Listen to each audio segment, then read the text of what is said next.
tayo ngayon ng napaka-easy lang na drink, ang Mango Sago Jelly Drink. Sa recipe ngang ito, lasang-lasa mo talaga ang mango flavor. Kaya kung interesado ka malaman ang recipe ng video na to, panoorin mo na lang hanggang dulo. Sa kumukulong tubig mga mare, maglagay tayo ng 1/2 cup ng small tapioca or sago.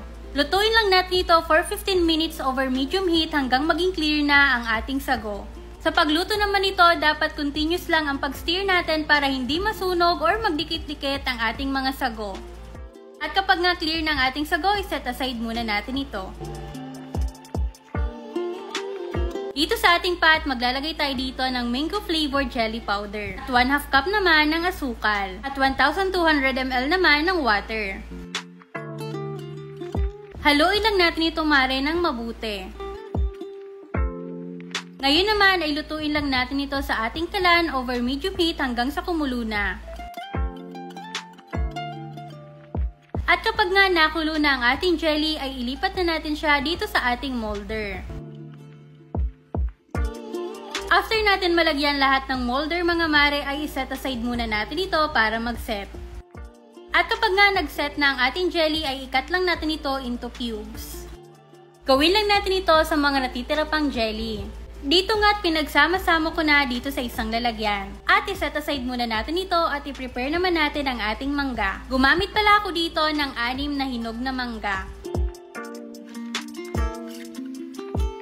Sa pagpipil naman ng mangga mga mare, gumamit pala ako dito ng baso. Ito din kasi yung madaling paraan para makuha natin ang ating mangga. At ayan, wala ngang kahirap-hirap ay nakuha na natin ang ating mga mangga. Ang iba, ginawa ko pala silang cubes at iset aside muna natin. Yung mga buo naman mga mare ay gagawin natin na puree. At ngayon naman ay i-blend lang natin ito. Kung gusto mo din ng aking blender, ilalagay ko na lang dyan sa comment section. At kapag nga na-blend na natin, iset aside muna natin yan at mag-combine na tayo ng lahat ng ingredients. Isang malaking bowl, ilagay na natin ang mga jelly, ang ating sago, at ang ating mango cubes. Ilalagay na din natin itong ating puree. Para naman sa ating cream, maglalagay tayo dito ng 250 ml ng all-purpose cream. At 1 can naman ng evaporated milk. Maglalagay din tayo dito ng 1 can ng condensed milk.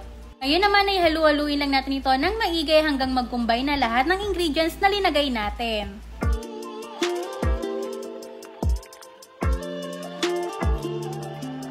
At kapag nga nahalo na natin ito ng mabuti mga mare ay mag-ready na tayo ng ating cup. Gamit pala ko dito ng 16 ounce ng cup at maglagay lang tayo dito ng ice. Sa ice naman mare ay depende sa inyo kung full cup ba ang ilalagay nyo. At ayan, lagyan lang natin lahat ng ating cup. At kung interesado kang gawin tong pang negosyo, ilalagay ko na lang yung link ng cup na to. At ayan mga mare, nilagyan ko na din siya ng lid. At ayan mga mare, meron na tayong napakasarap na mango jelly sago drink. Para naman sa list ng ingredients, ilalagay ko na lang din sa comment section. Yun lang muna mare, follow for more pang negosyo recipe.